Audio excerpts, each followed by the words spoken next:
இறைவனின் சாந்தியும் சமாதானமும் நம் அனைவரின் மீதும் உண்டாவதாக. எல்லா புகழும் இறைவனருவனுக்கே. நம்ம தொடர்ந்து நிலவரங்களை பார்த்துட்டு இருக்கோம். இன்னைக்கு வந்திருக்கக்கூடிய சில முக்கியமான தகவலை ஒரு தொகுப்பாக பார்க்கலாம். அதுலேயும் பார்த்தீங்கன்னா 3 குண்டு வெடிப்புகள் மறுபடியும் ஈரானுக்குள்ள நேற்று நடத்தப்பட்டிருக்கு. நம்ம தொடர்ச்சியாக 2 நாளாக வீடியோவில் சொல்லிட்டு தான் இருக்கிறோம். இஸ்ரேல் என்ன பண்ணிட்டாங்கன்னா இப்போ கிரவுண்ட் ஆப்ரேஷன் ஆரம்பிச்சிட்டாங்கன்னு சொல்லிட்டு அதுக்கு பார்த்தீங்கன்னா இன்னைக்கு 100% ப்ரூஃப் கிடைச்சிருக்குன்னு தான் நம்ம சொல்லணும். நம்ம அதனால தான் தினமும் காசாவை பற்றி ஒரு வீடியோ போட்டாலும் ஒரு வீடியோ பார்த்தீங்கன்னா ஈரானை பற்றி தான் போட்டுட்டு இருக்கோம். இன்னும் அந்த பிரச்சனை ஓயவே கிடையாது. லெபனானுக்குள்ள இவங்க என்னெல்லாம் பண்ணாங்களோ இஸ்ரேலு அதே தான் இப்போ ஈரானுக்குள்ள பண்ணிட்டு இருக்காங்க. லெபனான்ல என்ன பண்ணாங்கன்னா யுத்த நிறுத்தம்னு போய் யுத்தத்தை நிறுத்திட்டாங்க. ஆனா நிறுத்தினாலும் சரி நேத்து வரையும் கூட லெபனான்ல பெரிய பெரிய தாக்குதல்கள் நடத்தப்பட்டிருக்கு. முக்கியமான அங்க இருக்கக்கூடிய போராளி குழுவை சேர்ந்த தலைவர்களை இன்னுமே குறி வச்சுட்டு இருக்காங்க.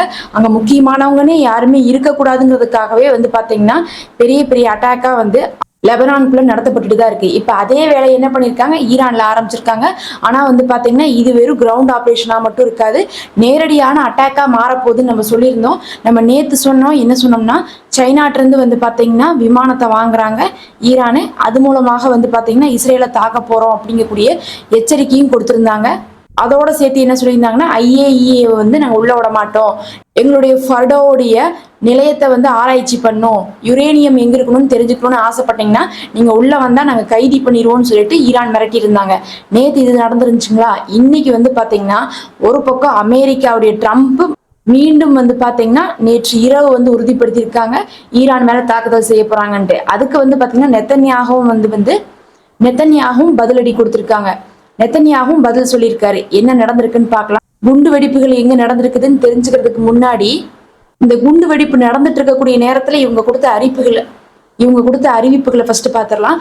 முதல்ல ட்ரம்ப் என்ன சொல்றாருன்னா இன்டைரக்டா ஆரம்பிக்கிறாரு, டைரக்டா ஈரான் ஆரம்பிக்கல, ஒரு மாதிரி மறைமுகமா பாத்தீங்கன்னா நெத்தன்யாவுக்கு சப்போர்ட் பண்ற மாதிரி ஆரம்பிக்கிறாரு. நீங்க ஈரான் விஷயத்துல சாதிச்சிட்டீங்க, உண்மையாலுமே உங்களை பாராட்டியே ஆகணும், ஈரானை ஒரு வழிக்கு கொண்டு வந்துட்டீங்க, அவங்க இப்ப அடங்கிட்டாங்க அப்படின்னு சொல்லிட்டு ட்ரம்ப் ஆரம்பிக்கிறாரு. போஸ்ட ஆரம்பிச்சது மட்டும் இல்லாம சொல்றாரு நெத்தன்யாஹு மீது போடப்பட்டிருக்கக்கூடிய அந்த ஊழல் வழக்கெல்லாம் இருக்கு பாருங்க, வெறும் அது அரசியல் ஆதாயத்துக்காக எதிர்கட்சியினர் போட்டதானோ தவிர மற்றபடி அந்த மனுஷன் ரொம்ப தங்கமான மனுஷன், அவரை மாதிரி பாத்தீங்கன்னா இஸ்ரேலுக்காக சிந்திக்கக்கூடிய உயிர் கொடுக்கக்கூடிய நபரை நீங்க பார்க்கவே முடியாது.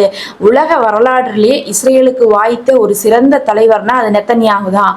அதுலயும் பாத்தீங்கன்னா அமெரிக்கா வருஷத்துக்கு எவ்வளவோ மில்லியன் டாலர் நம்ம செலவு பண்றோம் இஸ்ரேலுக்காக. எதை வச்சு செலவு பண்றோம்? நெத்தன்யாஹு மீது இருக்கக்கூடிய நம்பிக்கையை வச்சுதான் நாங்க செலவு பண்றோம் அப்படின்னு சொல்லிட்டு அவங்க மேல இருக்கக்கூடிய எல்லா கேஸையும் என்ன பண்ணுங்க, ஒத்தி வச்சிருங்க, இல்ல ரத்து செஞ்சிருங்க. ஏன்னா ஒரு பெரிய ஆபரேஷனை இப்ப நாங்க எடுக்க போறோம், அதுக்கு நெத்தன்யாஹு ஃப்ரீயா இருக்கணும் அப்படின்னு சொல்லியிருக்காரு. இது பாத்தீங்கன்னா ஈரான் விஷயமா தான் அவர் மறைமுகமா சொல்லியிருக்காரு. சொன்ன கொஞ்ச நேரத்திலேயே நெத்தன்யாஹு பதில் ட்வீட்டுக்கு என்ன போட்டிருக்காருன்னா, நான் ட்ரம்புக்கு நன்றி செலுத்திக்கிறேன், எனக்கு ஈரானோடு சண்டை போட்டதுக்கு போன தடவை உதவி செஞ்சதுக்கு. ஆனா இந்த தடவை நீங்க என்ன பண்ணணும், நான் தனியா இறங்க போறதில்ல, நாம 2 பேரும் இணைந்துதான் நம்ம என்ன பண்ண போறோம், அந்த பெரிய ஆபரேஷனை செய்ய போறோம்னு சொல்லிட்டு நெத்தன்யாவும் பதில் ட்வீட் போட்டிருக்காரு. நல்லா கவனிச்சீங்கன்னா தெரியும். போன தடவை ஈரான் விஷயத்துல இந்த இஸ்ரேல் அமெரிக்காவை இழுத்து உள்ளக்குள்ள விட்டாங்க. அதே மாதிரி ஆரம்பத்துல இருந்தே நெத்தன்யாஹு பாத்தீங்கன்னா அமெரிக்காவை கூப்பிடக்கூடிய ஒரே ஒரு விஷயம் ஈரான் மட்டும்தான். மற்றபடி பாத்தீங்கன்னா ஒரு பக்கம் காசாவிலையோ இல்ல லெபனான் விஷயத்துக்கோ அவங்க அமெரிக்காவை கூப்பிட்டதே கிடையாது. இப்ப மறுபடியும் அமெரிக்காவை கூப்பிட்டு இருக்காங்க. அமெரிக்கா என்ன சொல்லுது, பெரிய ஆபரேஷன் செய்ய போறீங்க, அதுக்கு கங்க்ராச்சுலேஷனுங்கிறாங்க. இவங்க நாங்க மட்டும் எங்க செய்ய போறோம், நீங்களும் தான் சேர போறீங்க அப்படின்னு சொல்லிட்டு சொல்றாங்க. அப்படின்னாவே நம்ம ஈரான் விஷயம் தான் தெரிஞ்சுக்கலாம். அப்படியே நம்ம இந்த ஒரு இன்ஃபர்மேஷனோட 2வது இன்ஃபர்மேஷன், இஸ்ரேல்ல நேத்து பாத்தீங்கன்னா அவசரமாக கேபினெட் கூடியிருக்காங்க. அது சொல்றாங்க ஒரு ரொம்ப ரகசியமான மீட்டிங்கிறாங்க. ஆனா இந்த ஊடகத்துல இருக்கிறவங்க என்ன பண்ணுவாங்கன்னா ரகசியமான மீட்டிங்கு, இது உலகத்துல இருக்கிற யாருக்குமே தெரியக்கூடாதுங்கிறதுக்காக ரொம்ப சீக்கிரட்டா கூடியிருக்காங்க அப்படின்லாம் சொல்லுவாங்க. ஆனா இவங்க மட்டும் என்ன பண்ணுவாங்க, கண்டுபிடிச்சு போட்டுருவாங்க. அந்த ரகசியம் அவங்களுக்கு மட்டும் தான் தெரியும். அப்படி அந்த ரகசிய மீட்டிங் கூடப்பட்டதும் அந்த கூடப்பட்ட மீட்டிங்ல ஈரானை பத்தி தான் பேசியிருக்காங்க அப்படிங்கிறதையும் பாத்தீங்கன்னா இப்ப அவங்களுடைய ஊடகங்கள்ல போட்டுட்டு இருக்காங்க. கொஞ்சம் நெஞ்சம் கிடையாது, அதிகமாகவே 100% வந்து பாத்தீங்கன்னா ஈரான் மேல மீண்டும் இஸ்ரேலும் அமெரிக்காவும் அட்டாக் பண்ண போறாங்க அப்படிங்கக்கூடிய தகவல் தான் வந்துட்டு இருக்கு. சரி, இப்ப ஈரானுக்குள்ள என்ன நடந்துச்சுன்னு கேட்டீங்கன்னா 3 இடத்துல முதல் வந்து பாத்தீங்கன்னா நார்த் டெஹ்ரான் பகுதியில் இருக்கக்கூடிய பேலஸ்டிக் உற்பத்தி செய்யக்கூடிய ஒரு ஒரு ஃபேக்டரி, அந்த ஃபேக்டரியிலேயே தாக்குதல் நடந்திருக்கு. அப்புறம் அங்கிருந்து கொஞ்சம் மேல் பகுதி, அந்த பகுதியிலையும் வந்து பாத்தீங்கன்னா ஆயுத குடோன் தான், அந்த இடத்துலயும் தாக்குதல் நடந்திருக்கு. மூணாவதா வந்து பாத்தீங்கன்னா ஐஆர்ஜிசியுடைய அபிஷியலான அவங்களுடைய ஆயுதம் தயாரிக்கக்கூடிய பகுதி, அந்த பகுதியிலும் தாக்குதல் நடத்தப்பட்டிருக்கு. மூணுலயுமே பெரும் தாக்குதல். அது வந்து பாத்தீங்கன்னா எங்கிருந்து உள்ள இருந்தே வெடிச்சிருக்குது. ஆக்சுவலா என்ன ஆச்சு, எப்படி வந்து இப்படி ஒரு ஆக்சிடென்ட் நடந்துச்சு அப்படிங்கிறதே வந்து தெரியல. இந்த மாதிரி ஆக்சிடென்ட்லாம் வந்து பாத்தீங்கன்னா தொடர்ச்சியா நடக்கிறதோ இல்ல ஒரே நேரத்தில் நடக்கிறதோ நடக்காது. 3 பல்வேறு பகுதிகளில் இருக்கக்கூடிய ஆயுத கிடங்குகள், ஆயுத தொழிற்சாலைகள்ல வந்து தாக்குதல் நடத்தப்பட்டிருக்குது. அப்படிங்கும் போதே வந்து கன்ஃபார்மா இது இஸ்ரேலுடைய வேலை தான் சொல்லிட்டு டெஹ்ரானுடைய நியூஸ்ல என்ன பண்றாங்க, அறிவிக்கிறாங்க. இப்ப வந்து கண்டிப்பா ஈரான் நினைச்சிருப்பாங்க நம்ம பேசாம இஸ்ரேலோடு யுத்தத்தை நிறுத்தாமையே இருந்திருக்கலாம்னு சொல்லிட்டு. ஏன்னா வந்து பாத்தீங்கன்னா இந்த இஸ்ரேல் வந்து எப்பயுமே கேப் கிடைச்சாதான் எல்லா வேலையும் பண்ணி வச்சிருவாங்க. சண்டை போடும் போது பாத்தீங்கன்னா காசால இருக்கிறவங்களோடு வந்து மோதறக்கு இவங்களால முடியல, உடனே என்ன பண்ணுவாங்கன்னா போர் நிறுத்தம்னு ஒண்ணு ஆரம்பிப்பாங்க. ஆரம்பிச்சு ஒரு 2-3 மாசம் இழுப்பாங்க கத்தாரை வச்சுட்டு. கடைசியில பாத்தீங்கன்னு வச்சுக்கோங்க போரை நிறுத்த மாட்டாங்க. அதுக்கு பதிலா என்ன பண்ணுவாங்க, மறுபடியும் வந்து அவங்க நல்லா தாக்க ஆரம்பிச்சிருவாங்க. உடனே ஆயுதத்தெல்லாம் கொண்டு வந்து இஸ்ரேல் இறக்குவாங்க. அதுக்கப்புறம் யுக்திகளை மாத்துவாங்க. இஸ்ரேலை பொறுத்தளவுக்கு வந்து பாத்தீங்கன்னா போய் அடிபடுவாங்க. அடிபட்டு அங்கிருந்து தான் என்ன பண்றாங்க, ஓகே இதெல்லாம் நம்ம சமாளிக்க முடியாது, அதுக்கு பதில் இதை செய்யலாம்னு சொல்லிட்டு அப்புறம் தான் ஐடியா கண்டுபிடிச்சு அப்புறம் தான் தாக்குவாங்க. ஆனா அப்புறம் தாக்குறதுக்கு ஒரு டைம் இருக்கும் பாருங்க. அந்த டைம் என்ன பண்ணுவாங்கன்னா இந்த அமெரிக்காவை வச்சும் மத்தியஸ்தனம் பேசக்கூடிய குழுவை வச்சும் சமாதானம் அப்படிங்கக்கூடிய பேர்ல தான் அத்தனை வேலையும் பண்ணுவாங்க. காசால இப்படிதான் 2 வருஷமா பொய் சொல்லியே என்ன பண்ணிட்டு இருக்காங்க, அங்க போற நிறுத்தாம யுக்திகளை மாத்திட்டு இருக்காங்க. இதுக்கு வந்து பாத்தீங்கன்னா இந்த கத்தாரும் உடந்தையா அப்படிங்கிற அளவுக்கு நமக்கு ஒரு கோவம் வரும். ஏன்னா கத்தார் ஆரம்பத்துல இருந்து என்னதான் நல்லது செஞ்சாலும் சரி போற நிறுத்தின பாடு கிடையாது. அமெரிக்காவுக்கு 1.2 அளவுக்கு ட்ரில்லியன் அளவுக்கு வந்து பாத்தீங்கன்னா பிசினஸ் எல்லாம் கொடுத்ததே இந்த கத்தார் தான்.